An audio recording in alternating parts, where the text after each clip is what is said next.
अनुगुल जोरासिंघारे मद को विरोध करी तातिले महिला रास्ता उपरे भांगिले मद बोतल चोरा विदेशी मद चालाण को विरोध करी तातिछंती महिला बंतला अंचलर दिनेश नामक जणे व्यक्ति एक स्कूटी रे 2 पेटी विदेशी मद चालाण करुथिले। एहा जानिपारी ग्रामवासी गाड़ी को अटकाई मद बोतल भांगिछंती। अनुगुल सदर थाना पुलिस पहुंची संपृक्त व्यक्ति को अटक रखी पचराउचरा करुछि।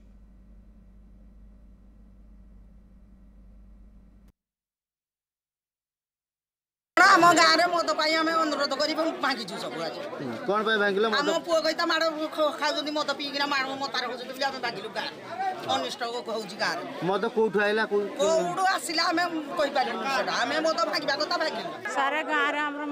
मद कुआड़े बेपारी नौला पिला धरी गाँ को आनी जेते आम समस्ते मद पीले आम घर सपरिवार मद पीले अशांति हेले आमको आम स्वामी मैंने बिबाड़े ये मद लगे ए मद कि गाँ सारा सार बंद हो से लगे आम बोतल भांगी दे।